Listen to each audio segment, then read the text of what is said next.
Bom dia, a paz do Senhor Jesus Cristo a todos. Estamos em mais um vídeo da verdade, da vida e da origem dos ensinamentos da Igreja do Senhor Jesus Cristo, que é a coluna e a firmeza da verdade.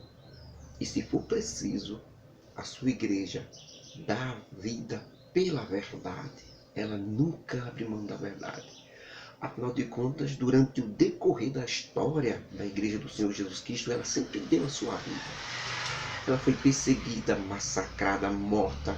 Igreja que está no poder, que está com riquezas, que está com tudo aí no mundo, ganhando tudo, não é a Igreja do Senhor Jesus Cristo.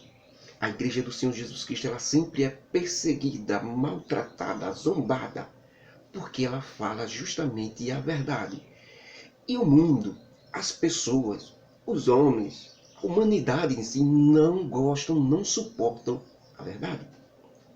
Pois é, no nosso último estudo, o nosso irmão Paulo, apóstolo Paulo, que nós estamos no estudo da sua primeira carta escrita aos irmãos que formavam a igreja e que moravam na cidade de Coríntios. Nós vimos o apóstolo falar sobre um rigor e até ele determinar algo muito forte, mas que foi preciso. Ele falou com muita força para os irmãos da cidade de Coríntios não tolerar pecado, não serem coniventes com o erro. Pediu para cortar o irmão, disciplinar, tirar do meio dos irmãos. Por que este rigor todo do apóstolo Paulo com os irmãos ali de Coríntios? Esse rigor, irmão, é porque o caso era um caso diferenciado. Um irmão ali da igreja estava cometendo uma prostituição sexual incrível. Ele estava tendo relação sexual com a sua madrasta. Não era sua mãe. Provavelmente a sua mãe tinha morrido e seu pai casou de novo com outra mulher. Era a sua madrasta. Ele estava tendo relação com a sua madrasta, com a mulher de seu pai. E isso toda a igreja estava sabendo.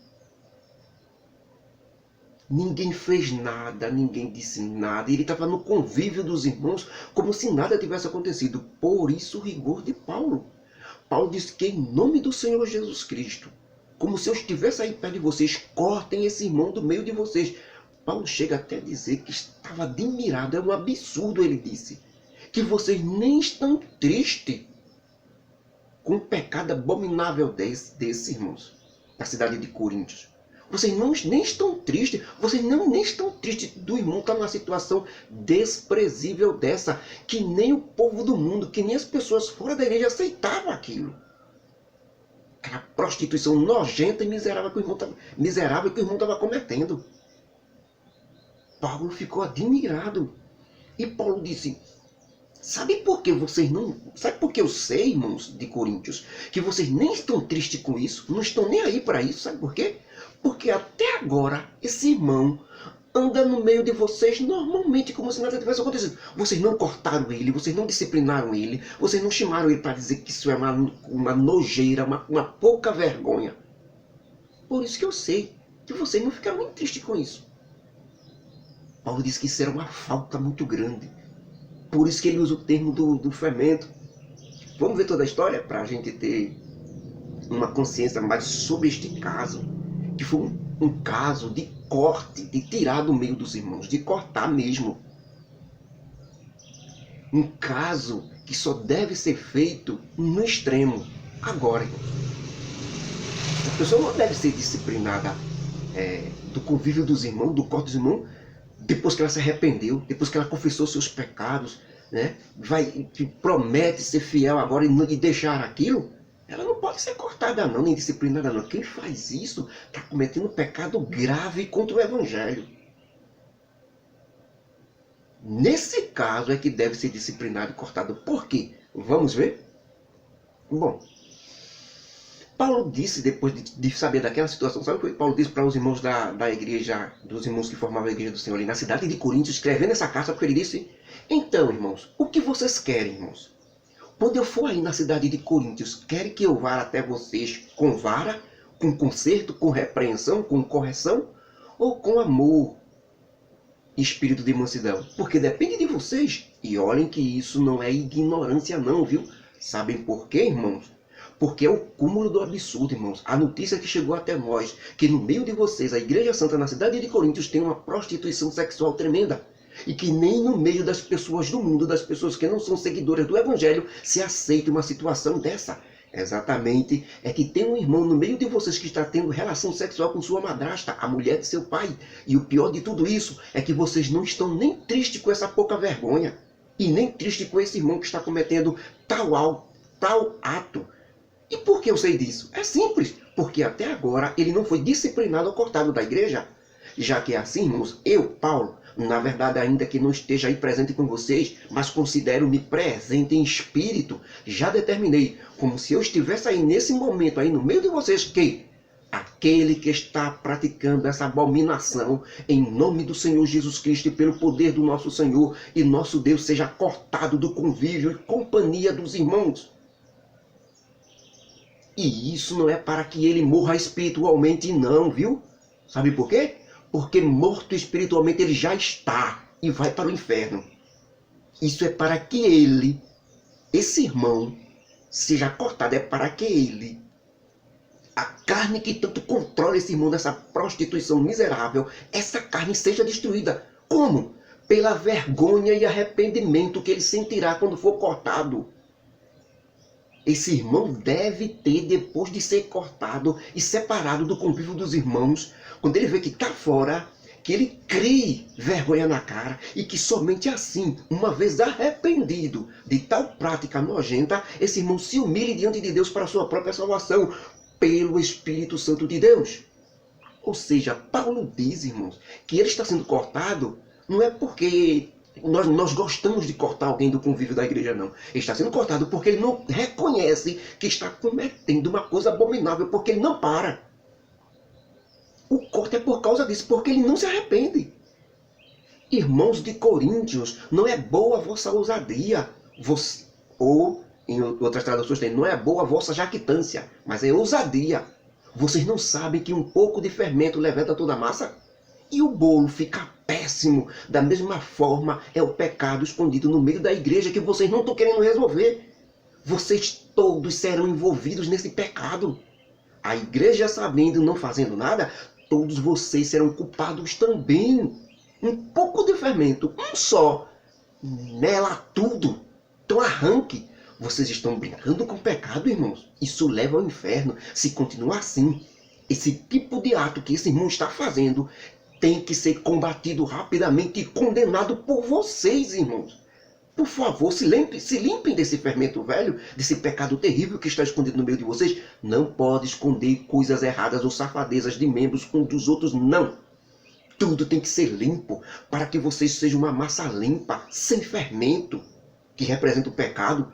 Porque Jesus Cristo, que é a nossa Páscoa, já que foi crucificado, o seu sangue limpa e purifica qualquer pecado. Não há nenhuma desculpa para esse irmão continuar no pecado, não. E é por esse motivo do sangue de Jesus Cristo, irmãos, que com Jesus Cristo nós façamos festa sim, mas não com o fermento velho, o fermento do pecado, nem com o fermento da maldade, da malícia, mas com o pão da sinceridade e da verdade. Eu, apóstolo Paulo, já disse uma vez a vocês, irmãos, ele já entra em outro assunto, mas esse assunto é muito pegado a isso que ele está falando. Eu já disse uma vez a vocês, irmãos de Corinto, da cidade de Corinto, e outra vez eu torno a dizer, que não se misturem com aqueles que se prostituem, que fazem sexo com pessoas que não são seus esposos ou suas esposas legítimos. E mais ainda, quando falo isso para não se misturar com alguém, não estou falando ou me referindo às pessoas do mundo, não. Que ainda não aceitaram Jesus Cristo como Salvador, não. Porque assim, se fosse assim, não seria necessário vocês saírem do mundo. Porque no mundo isso é normal. Certo? Se vier a acontecer, isso é normal. Se bem que, no caso do irmão aí, essa coisa aí, as pessoas do mundo não aceitam. Mas é normal deles estarem no pecado. Então, se vocês não forem se misturar com eles, vão ter que sair do mundo. Não é com eles não que eu estou falando não, meus irmãos. Disse Paulo. Mas quando eu digo para vocês não se misturarem, eu estou falando para não se misturarem com irmãos nossos que se dizem ser seguidores fiéis de Jesus Cristo, mas que na verdade eles são devassos, avarentos, ladrão, idólatra, que é aqueles que têm ídolos famosos no mundo, e tem até imagem de escultura em casa. E até agora, eles não se arrependeram e não deixaram essas práticas. Ok? Não se misture com os irmãos que são devassos, avarentos, ladrão, idólatras, com essas pessoas que fazem essas coisas e não se arrependem. Eles continuam fazendo como se nada tivesse acontecido. Não é com aqueles que já fizeram isso e se arrependeram, não. O ponto central é esse, se arrepender e deixar. Mas se continuar fazendo, vocês não podem se misturar com eles. Porque eles não trazem essa doutrina de santidade que Jesus Cristo pede para todos os seus seguidores. Com essas pessoas que fazem essas práticas erradas e ao mesmo tempo se dizem irmãos, vocês não devem nem sentar junto na mesa com ele para comer. Sabem por que esse rigor todo? Disse o apóstolo Paulo a eles. Sabem por quê? Porque a alma deles está em jogo, irmãos. E eles precisam se arrepender e deixar essas coisas ruins. E nunca irão, escutem só, nunca irão fazer isso se vocês continuarem aprovando essas nojeiras que eles fazem. Que eles estão fazendo ou praticando. Isso, irmãos, em nosso estudo, foi o corte da igreja de disciplina, quando ela deve ser estabelecida. É nesse momento que deve ser estabelecida, quando o pecador não reconhece que está pecando, ele insiste em ficar praticando aquilo. Este é o último caso em que uma pessoa tem que ser cortado ou disciplinado da igreja. Porque tudo depende do arrependimento de coração. E no coração só quem sabe é Deus, você não sabe se aquela pessoa se arrependeu de verdade ou não. Mas Deus sabe. E Deus perdoa instantaneamente. Vamos saber disso? Agora, jamais deve ser cortado o disciplinado da igreja o irmão que confessou seu pecado, se arrependeu e abandonou a prática. Porque o perdão de Deus é instantâneo. Deus não perdoa de pouquinho ou aos poucos, não. Assim que o arrependimento está no coração, a pessoa é automaticamente perdoada. Está pronta para tomar santa ceia, para tudo, para o convívio e a harmonia dos irmãos. É assim com Deus. Assim que o arrependimento se consta no coração, a pessoa é automaticamente perdoada. Na mesma hora que se arrepende de coração e diz para os irmãos e para Deus que não irá mais cometer aquele ato e que reconhece seu pecado, está arrependido, que vai mudar, Deus perdoa. E todos os irmãos da igreja têm que perdoar também junto com ele. Então, a disciplina ou o corte feito a um irmão que confessou seu pecado, se arrependeu do pecado, é um ato grave contra um discípulo do Senhor Jesus Cristo. E por quê? Vamos ver mais ou menos como o apóstolo Paulo trata, o Senhor Jesus, viu? Trata sobre essas questões de corte, de quando se deve ser feito isso. O Senhor Jesus Cristo, certa vez, ensinou aos seus discípulos dizendo, ora, se um irmão pecar contra ti, vai. Conversa com ele, somente tu e ele, sozinho.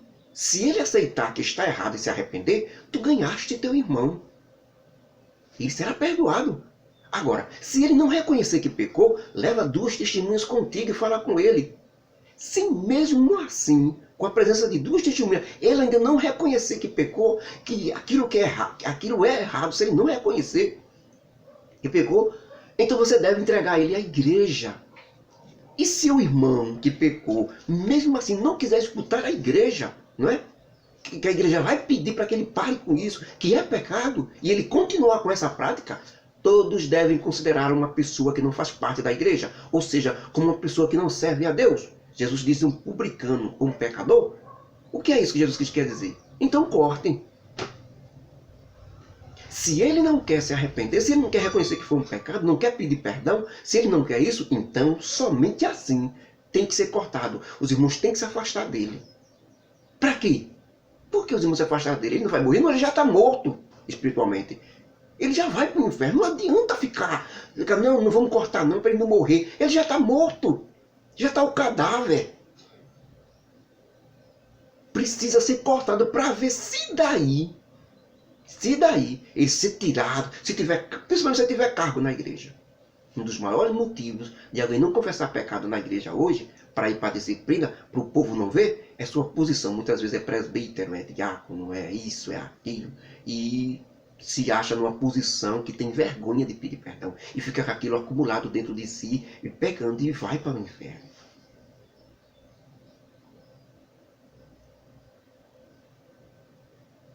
corte e a disciplina é apenas se o irmão não se arrepender.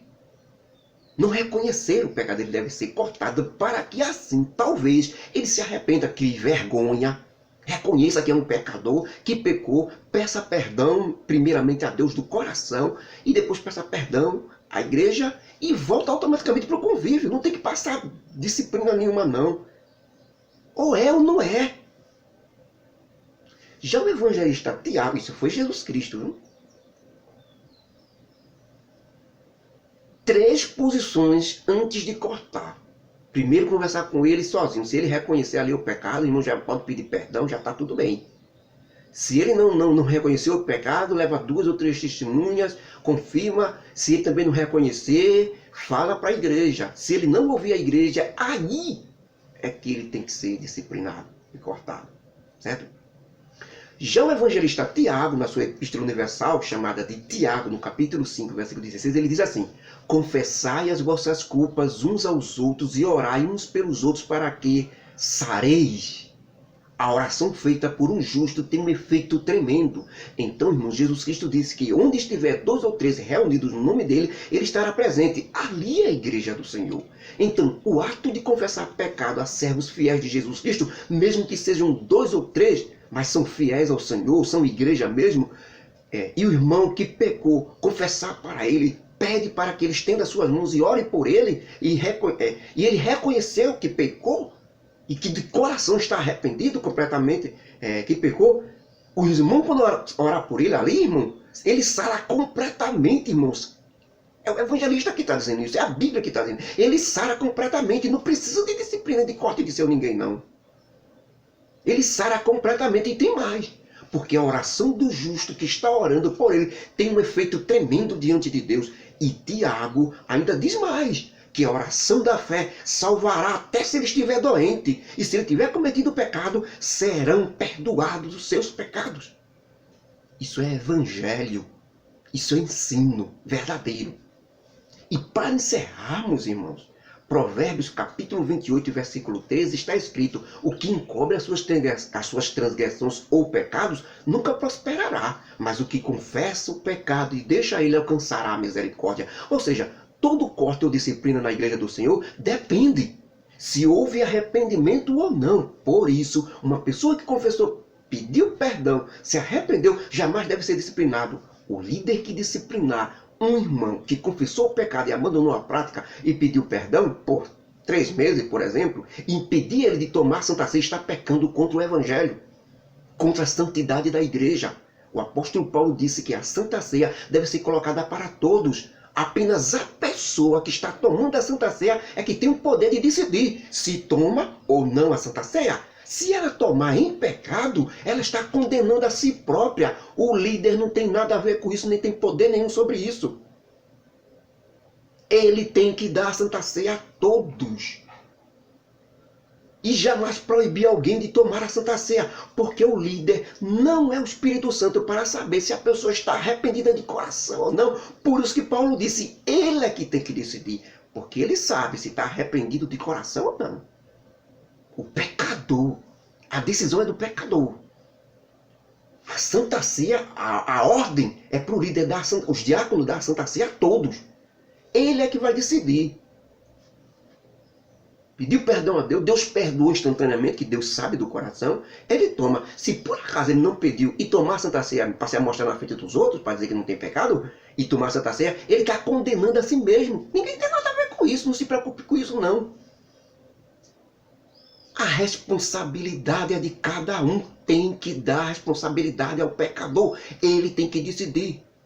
Ele vai ver na hora se ele deixar o Espírito Santo abrir sua mente. Mas a mente dele pode estar cauterizada. De quem é o problema? Dele. Quem pode resolver? Ele. Tudo depende do arrependimento de coração. Ninguém pode saber isso. Só quem pode saber isso é a pessoa. Agora, se a pessoa disser a mim, eu estou arrependido, pedi perdão a Deus, vou deixar essa prática, para mim ele está perdoado. Tem que voltar para a Santa Ceia, tem que voltar para o convívio dos irmãos. Apenas se ele disser, se ele, como é que se diz? Se ele se acostumar com o pecado e dizer, não, isso não é pecado não, diante de Deus isso não é pecado não, e for pecado, aí é que ele deve ser disciplinado. Porque ele está realmente cauterizado e não quer reconhecer aquilo. Mas o irmão que reconheceu, que pediu perdão, que vai usar de todas as forças para parar com aquilo, pedindo ajuda de Deus, tem que ser perdoado. Porque se é de coração, vai ser perdoado. Foi perdoado por Deus instantaneamente. Que sou eu para não perdoar? Ainda vou dar um corte nele de 3 meses sem tomar Santa Ceia, sem participar do convívio dos irmãos? É pecado contra o Evangelho e a santidade da igreja. Mas uma coisa é certa, irmãos. Quem se arrepende de coração e de verdade, ele não terá vergonha de pedir perdão, por exemplo, de procurar o pastor para dizer e pedir perdão a todos os irmãos. Não. Ele não se recusará a se submeter à disciplina de 3 meses. Não. Por exemplo, ele não temerá perder o seu cargo, sua posição na igreja, passar por vergonha. Ele não temerá nada disso, porque ele se arrependeu de coração. Ele aceitará tudo em troca de uma consciência limpa diante de Deus, mesmo que ele se submeta a estes costumes de homens. Mas na realidade, irmãos, é que estamos com centenas de irmãos nas denominações, com pecados escondidos, com medo de revelar, de confessar, de ao menos procurar irmãos fiéis, que possa confessar com eles, se abrir para eles, pedir para que eles orem por ele, para que ele se sare. Que é assim que o Evangelho recomenda. Se você não tem coragem de ir até o líder, ao seu pastor, ao seu presbítero, ao seu líder espiritual, procure irmãos que você vê que são irmãos dignos, que são irmãos que andam dentro dos conformes do Evangelho do Senhor Jesus Cristo. Confessem a eles, peça para que eles orem por você, para que você sare. É assim que a Bíblia recomenda. Agora, se você quiser também procurar o seu líder, seu pastor, seu presbítero, procure também. O importante é o arrependimento no coração. Olha, sem isso, não adianta você procurar o pastor da igreja, não adianta você pedir perdão na frente, não adianta você passar pelos 3 meses de disciplina, depois voltar e começar a tomar Santa Ceia, não adianta nada disso. Sem arrependimento está tudo condenado. Toda forma que você fizer para alcançar o perdão de Deus, sem o arrependimento no coração, está perdido. Mesmo se a igreja toda disser, eu perdoo o irmão. O pastor pergunta, os irmãos que desejam perdoar o irmão que se arrependeu, digam amém. Aos irmãos dizem amém. Não está perdoado, não. Se no coração dele não houve arrependimento, não está perdoado. Ele continua condenado. Não depende da igreja. Não depende do pastor, não depende do presbítero, não depende do seu cargo, sua posição na igreja, se é presbítero, se é não sei o quê. Se canta no coral, se canta no conjunto, não depende de nada. O perdão de Deus depende do seu arrependimento de coração. Disso é que parte tudo. Ok? Agora, quando se arrepende, se submete a tudo isso. Não tem vergonha não de ir lá na frente pedir perdão aos irmãos, de passar pela disciplina de 3 meses. Agora é um erro grave de quem está fazendo isso. Certo? Da igreja que proibiu um irmão por 3 meses de tomar a Santa Ceia, já tendo se arrependido, já tendo sido perdoado por Deus, e ficar privado da Santa Ceia é um crime grave. Certo? Mas ele ainda tem que passar para a gente saber se ele está realmente... Você não tem que saber de nada. A igreja aplica os 3 meses, irmão, para a gente saber se ele realmente parou com aquilo ou não. É um tempo que a gente dá para ele se restaurar com Deus. Você não pode nada, você não pode fazer nada, você não sabe de nada. Você sabe por que a igreja perdoa? A igreja não perdoa no sentido da palavra, não. Ninguém tem poder de perdoar pecado a não ser o Senhor Jesus Cristo, a não ser Deus através do sangue de Jesus Cristo. A igreja não tem poder de perdoar. Jesus Cristo passou para a igreja o poder do perdão mediante o seu nome. A igreja em si mesmo, os irmãos que fazem a igreja em si mesmo, não tem poder de perdoar pecado de ninguém, não. Só Deus perdoa, utilizando o sangue de Jesus Cristo. Mas Jesus Cristo disse, aquilo que ligar no céu será ligado na terra, aquilo que desligar na terra será desligado no céu. Os pecados que vocês retiverem serão retidos. Mas esse mesmo Jesus Cristo que disse à igreja que os pecados que a gente retiver vai ser retido, o mesmo Jesus Cristo também disse a gente também. Sem mim nada podeis fazer. Em meu nome expulsarão o demônio, falarão nova língua. E em meu nome pedirão também o perdão de pecado. Entenderam? Não é que a igreja tenha poder para perdoar o pecado que ela quiser, não. Ela não tem, não. Ela não morreu na cruz do Calvário para perdoar o pecado de ninguém, não.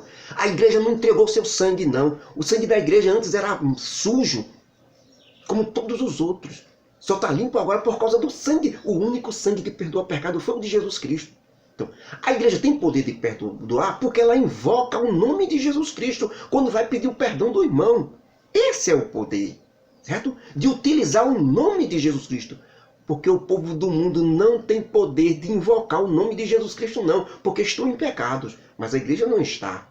Então a igreja tem o poder de invocar o nome de Jesus Cristo e pedir o perdão para o irmão. Então quem perdoa é Deus, porque a igreja pediu em nome de Jesus. Ela em si, sem Jesus, ela não tem poder nenhum de perdoar pecado. Ok? Isso é evangelho. Isso é verdade. Então, o que vai depender mesmo, o perdão do pecado do irmão, do que ele pecou, é o arrependimento no coração dele. Só Deus vê isso. Por isso que Paulo diz que a Santa Ceia tem que ser dada a todos. Porque você não sabe de coração se o irmão se arrependeu. Agora, se ele não se arrependeu e tomar a Santa Ceia, o problema é dele. Ele está condenando a si próprio. Você tem o que a ver com isso? Cada um dará conta de si mesmo a Deus. Cada um tem que ter a sua responsabilidade.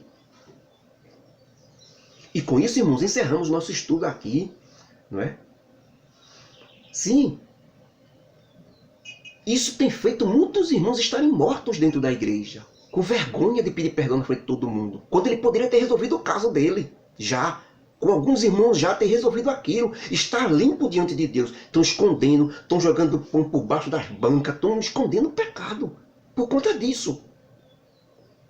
Estamos com centenas de irmãos em denominações escondidos, com medo de revelar e confessar seus pecados e pedir perdão a todos, porque eles têm vergonha de fazer. Eles não têm coragem de ir lá na frente. Estão se comportando como se nada tivesse acontecido. Mas estão se condenando, estão perdendo a cada momento a chance de ser sincero com Deus.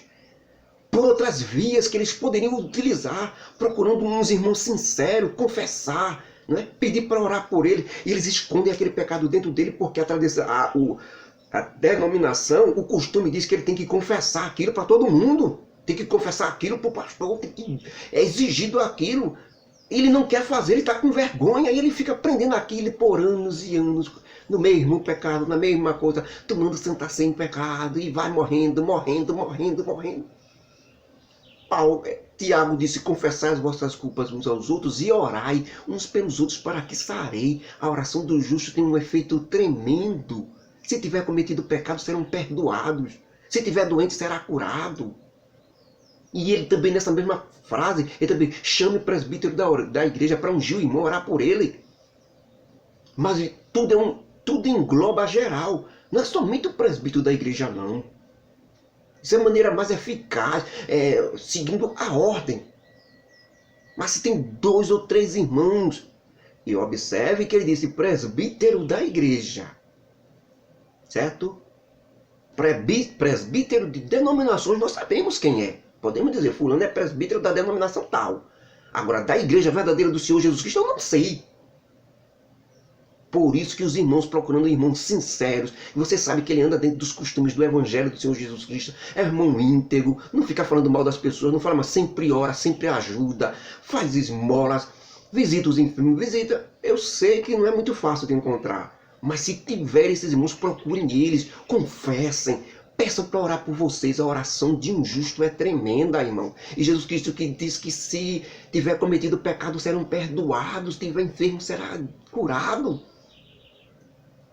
E com isso nós encerramos essa parte da prostituição sexual do irmão que estava na igreja de Coríntios. O irmão não se arrependia, irmãos. Esse foi o motivo do corte.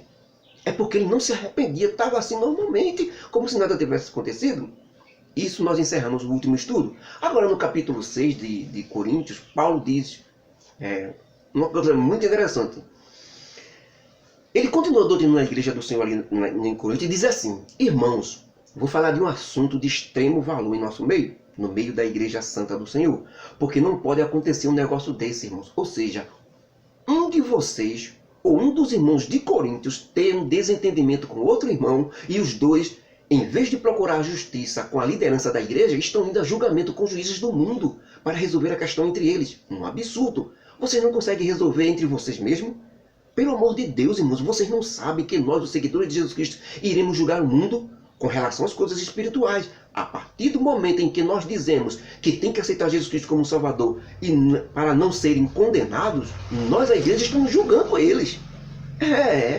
Em nome do Senhor Jesus Cristo. E ora, se o mundo deve ser julgado por nós, que somos a igreja do Senhor, a respeito de assunto tão poderoso de ordem espiritual, que está em jogo uma eternidade com Deus no céu, ou uma eternidade sem Deus no lago de fogo.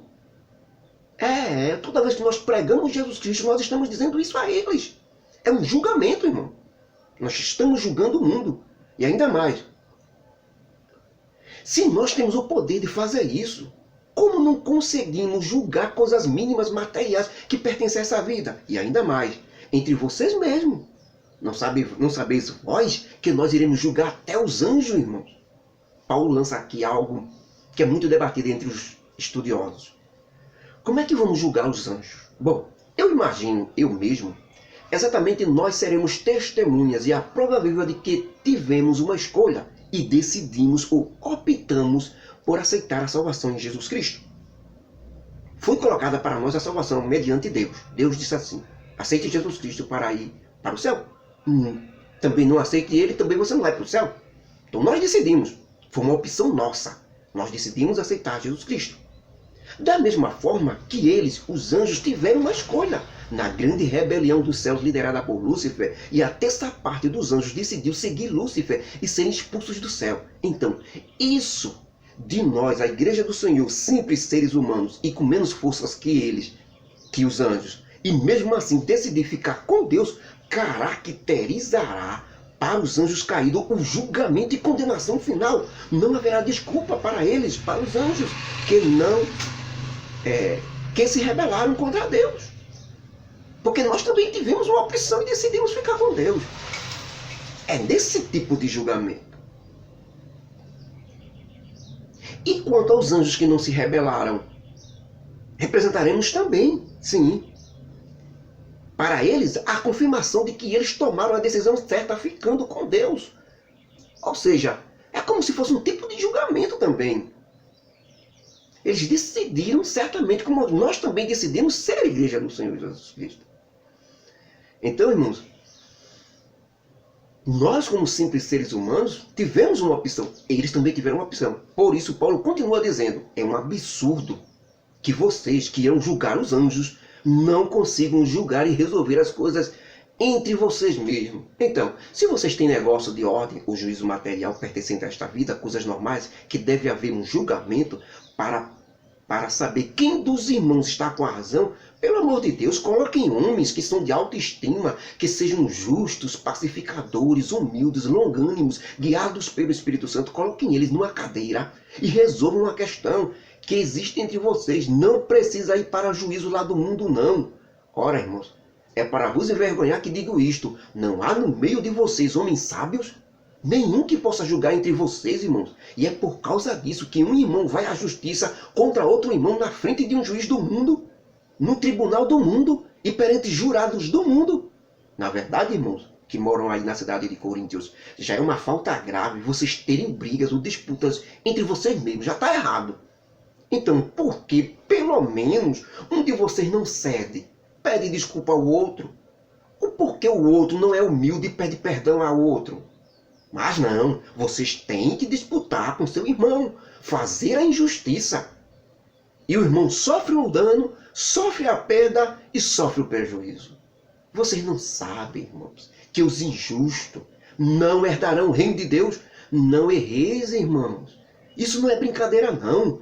Porque nem os devassos, nem os idólatras, nem os prostitutos, nem os efeminados, nem os sodomitas, nem os ladrões, nem os avarentos, nem os bêbados, nem os que falam mal das pessoas, nem os roubadores, tanto da consciência como do caráter do homem, nenhum desses herdará o reino de Deus. E essas coisas ruins eram que alguns de vocês têm sido antes de aceitarem Jesus Cristo como Salvador de suas vidas. Mas agora não. Vocês aceitaram Jesus Cristo como Salvador, foram limpos com o perdão de Deus através de Jesus Cristo e foram santificados para não fazer mais essas coisas e foram justificados também, ou seja, foram absolvidos e livres da punição e condenação de todas essas coisas ou qualquer coisa que venham a cometer em nome do Senhor e Salvador Jesus Cristo e pelo Espírito Santo do nosso Deus. Portanto, não voltem mais a essas coisas. Nós, irmãos seguidores de Jesus Cristo, somos livres, graças a Deus, para fazermos o que quisermos. Mas isso não me dá o direito, como servo de Cristo, de fazer coisas erradas e nojentas. Tenho a liberdade de fazer o que eu quiser. Tudo está diante de nós. Somos livres. Deus não nos prendeu, não. Mas tem uma coisa. Não podemos deixar ser dominado por tudo e pela busca do prazer total. A comida, irmãos, é para o estômago, é para se comer. E o estômago é para a comida. Mas tudo tem que ser moderado. Se lembre que tanto o estômago como a comida um dia será aniquilado. Tudo passa. Da mesma forma, irmãos, o nosso corpo não é para a prostituição, mas é para a morada do Senhor Jesus Cristo em espírito. E o Senhor Jesus Cristo é para morar em nosso corpo através do Espírito Santo. Ora, irmãos da cidade de Coríntios, o mesmo Deus que ressuscitou Jesus Cristo dentre os mortos, nos ressuscitará também pelo seu poder. Será que vocês não sabem que os vossos corpos agora são partes de Jesus Cristo, formando o corpo da sua igreja? Será que algum irmão entre nós vai ter a coragem de pegar parte do corpo de Jesus Cristo, e que é seu próprio corpo também, e ter relação sexual com uma prostituta, com uma mulher que não é a sua esposa? Prostituta aqui, irmão, é toda mulher que você tiver relação com ela e não é a sua esposa. Ela é considerada pela Bíblia uma prostituta, porque está tendo relação com um homem que é casado. Mesmo que ela não tenha a prática da prostituição, mas ela é considerada prostituta. Porque está tendo relação com um homem que sabe que é casado. Então ela é uma prostituta. Para a Bíblia, ela é uma prostituta. Então, ter relação sexual com uma prostituta, com uma mulher que não é sua esposa, é claro que não. O irmão não vai dar o seu corpo a isso. Ou será que vocês não sabem que aquele que tem relacionamento com uma prostituta está formando um corpo só com ela? Porque Deus disse que serão dois numa carne ou num corpo só. Quando o homem tem relação com uma mulher, é um corpo, se junta, é um corpo só. Mas todos os irmãos que se relacionam com o Senhor formam um único espírito com Ele. Fugir da prostituição, irmãos. Todo pecado que um homem pratica é fora do seu corpo. Mas aquele que se prostitui com uma mulher que não é sua esposa, no corpo, seja lá com quem for, peca contra seu próprio corpo. Ou será que vocês ainda não entenderam, irmãos, que os vossos corpos são templo e morada do Espírito Santo vindo de Deus e que mora dentro de vocês? E que vocês, irmãos, não pertencem mais a vocês mesmos. Porque todos vocês que servem a Jesus Cristo foram comprados com um preço absurdamente caro, irmãos, que é o sangue de Jesus Cristo derramado na cruz do Calvário. Então glorifiquem a Deus através de seus corpos, preservando eles na pureza e na limpeza. E glorifiquem a Deus através dos vossos espíritos, escutando a voz do Espírito Santo dentro de vocês, porque ambos, tanto o corpo como o seu espírito, eles não pertencem mais a vocês, mas pertencem a Deus agora. Todo aquele que se prostitui é porque seus corpos não pertencem a Deus, mas a Ele mesmo. Fujam, irmãos, de desejos sexuais. Vocês têm poder para resistir a todos eles. Que a graça do nosso Deus, o amor de Jesus Cristo e as consolações do Espírito Santo estejam sobre nós hoje e para sempre. Amém? Esse nosso estudo está na primeira carta do apóstolo Paulo aos Coríntios, no capítulo 6, versículo 1 a 20. Que coloquemos isso em nossos corações, irmãos. Que vivamos mais em sinceridade diante de Deus. Que confessemos tudo diante dele. Repito mais uma vez, irmãos. Nada do que você fizer vai importar para pedir o perdão de Deus se você não se arrepender de coração. O ponto principal é esse, se arrepender do coração. Depois você vê como é que você faz. Mas primeiro se arrependa de coração. E deseje, tenha nojo com aquela prática. Deseje não fazer mais. Disso aí cura tudo, irmão. Deus perdoa instantaneamente. Deus não perdoa de pouquinho. Deus perdoa no ato, na hora. Você já pode participar da Santa Ceia. Você já pode ir para o convívio dos irmãos. A doutrina de que precisa de um tempo para você se restaurar é mentira. A restauração é completa, geral e na hora. Deus é assim, irmãos. O Evangelho mostra que é assim. A palavra de Deus mostra que é assim.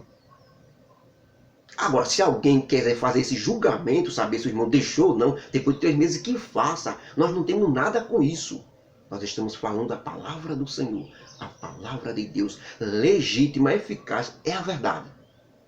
Que Deus nos abençoe e nos guarde. Em nome do Senhor Jesus Cristo. Amém.